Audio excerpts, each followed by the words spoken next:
All right, our first catch of the day that's keepable. That's a bluefish that Matt caught.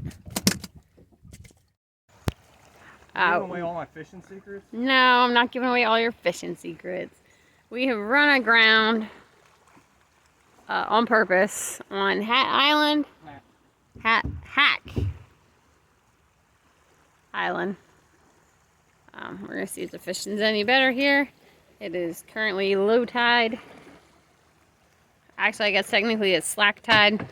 So slack tide is the time between low tide and high tide. So no? It's the time between low tide and when the tide starts coming in, or high tide and the tide starts going out.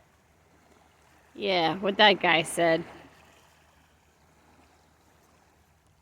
So we were here all of 3 minutes and Matt caught a rockfish that wasn't quite big enough. Unfortunately, in the fracas, he got spiked in the foot.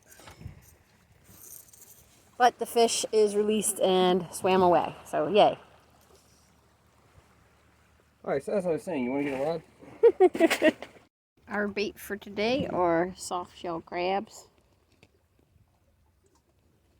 And we will cut them up and put them on the hooks.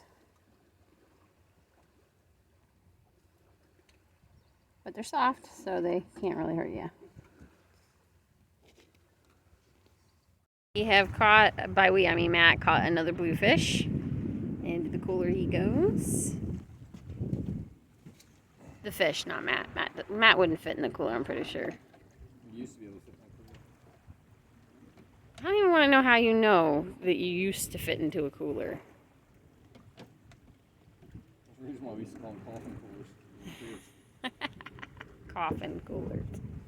This guy. These are actually small compared to some of the ones that I've seen on those.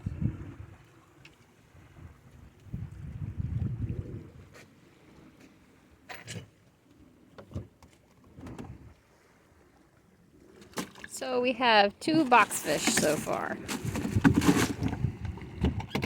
So I caught a ray, another one, but I thought you guys might like to see them.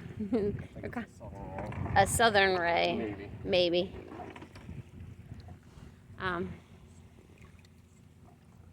They're related to sharks, and so their skin is very much like rough, like shark skin. You got teeth on your skin, scales in the mouth. So actually, technically, the scales on sharks and rays are actually teeth, and what's in their mouths are actually scales. It's a weird thing. Don't ask me. It has to do with the way they're constructed, apparently, says Professor Matt. And apparently those can be good eating. I would like to do some more investigation before we start keeping them. But it'd be pretty cool if we find out that they're easy to prepare, because we've been catching them hand over fist. Fish, you got a fish, you got a fish, you got a fish, that's a fish.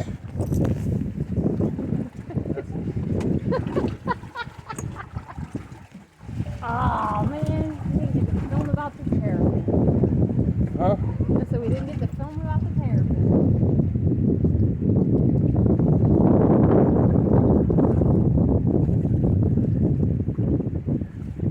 What we got? Kingfish. Oh, kingfish. That's a good size kingfish too.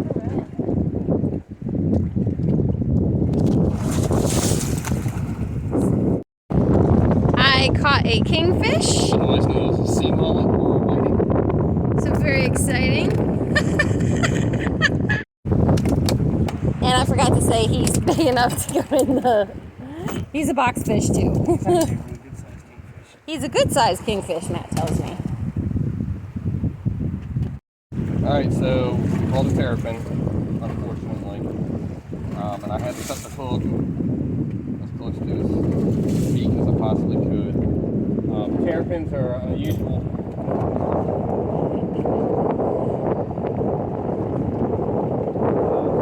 Reptile, live in salt water, but they're actually if I remember correctly, they're classified in with the other water-dwelling turtles, not sea turtles. But the interesting thing about them is they actually, if you live in salt water environment, they actually have special glands to remove the salt from the water that they consume. The other thing they'll do is, when it's heavy rains, they'll come onto the surface and sand the surface where mouths open. That's rain. They've done studies on them, and there's populations of terrapins all up and down the East Coast and in the Bahamas. And apparently, the ones in the Bahamas are related to the ones in the Carolinas. Do I need to get the net? It's a ray. Terrapins were endangered at one point. We used to see them.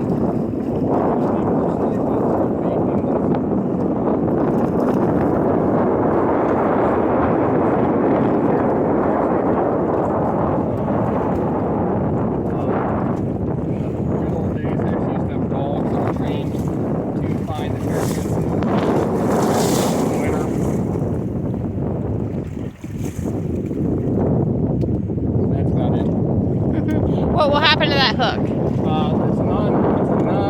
It's a corrosive steel hook, which means it's not stainless steel, so it'll rust out. And from what I've been told, that happens fairly quickly, particularly in saltwater environment. So the turtle will be okay. Yeah. Or terrapin, rather. So we're gonna get this ray off. He's not big enough to keep either. You can only eat the wings on them. I did the research, so we're gonna wait till we catch a big cow nose and maybe eat that. We're getting buffeted by the wind, so we are pulling in our rods. Are we done for the day, Matt? Or are we gonna find someplace else? All right, so we're gonna find someplace else. Woo. A lot of water out here to fish. So now we are aground in Jericho Marsh. I'm gonna try and get out of the wind tonight. It came up really quickly, and that's the kind of thing that happens if you're not paying attention. But it was like 3 or maybe 5 minutes, and it was that rough. There's storms coming in. Doesn't look so bad that direction, but over there. Starting to look pretty dark, and it's windy. So, thanks for coming along on our adventure with us, and we'll see you next time.